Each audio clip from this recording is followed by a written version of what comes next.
Let's take a look at question 4 here. Electronic health records provide many advantages over paper ones. They don't require physical storage space, they don't need to be photocopied and collated, and they are less likely to be physically misplaced. And our choices are A, no change, they are, B, because they are, C, being, and D, delete the underlined portion. Alright, so this sentence introduces 3 advantages.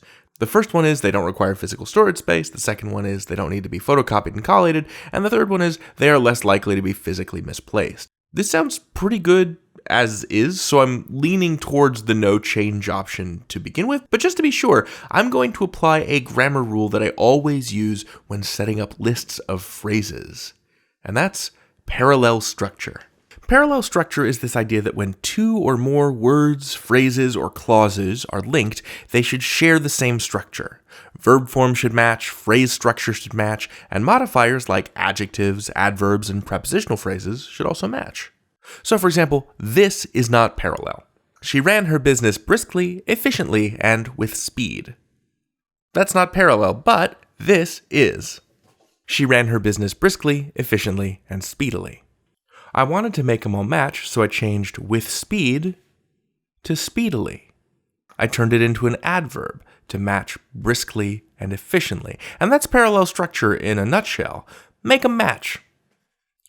On test day, you'll see 1 to 2 questions that require you to identify and avoid parallel structures in the underlined portions of sentences.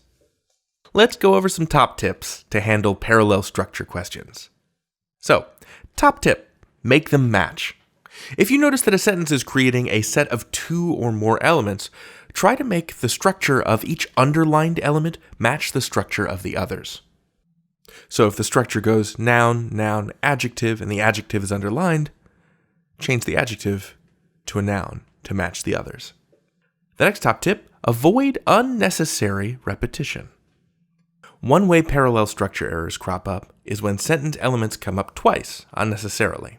So if we look at the hobbits packed their bags with mushrooms, biscuits, and with cheese, we can see how with introduces the whole list and it applies to all 3 items, mushrooms, biscuits, and cheese.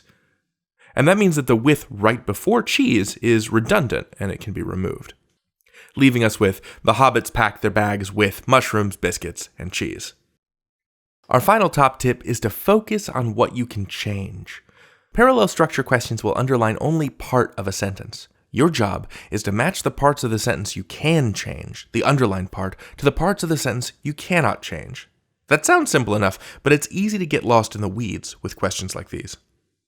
Pre-assembled meal kits are cheaply, healthily, and convenient, especially when compared to takeout.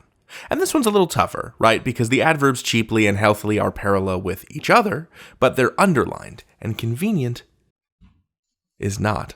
So we have to take our cues from convenient, which is an adjective, and that means we have to change the underlined adverbs into adjectives to maintain parallel structure with convenient, giving us pre-assembled meal kits are cheap, healthy, and convenient, especially when compared to takeout. Okay, so let's take these top tips and apply them to our question. If you like, pause the video here and try it on your own. All right, let's do it together. Electronic medical records don't require physical storage space, they don't need to be photocopied and collated, and they are less likely to be physically misplaced. Okay, so in the part of this list that isn't underlined, I'm noticing a pattern.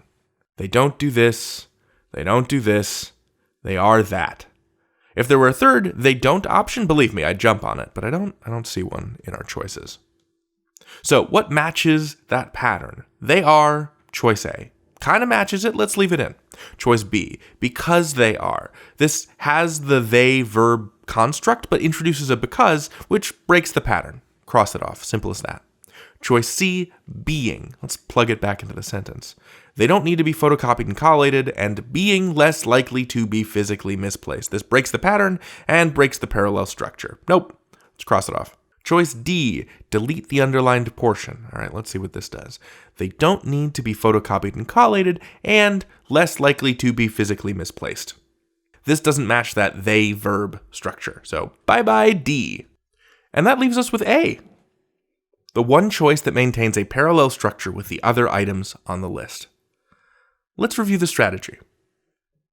When you're looking at structured elements in a list, first identify the parallel structure. What's happening in the sentence, and is it being interrupted?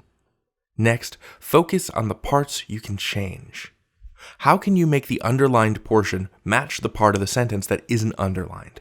And finally, avoid unnecessary repetition. Eliminate extra words that would spoil the parallel structure or result in grammar errors. Good luck out there. You've got this.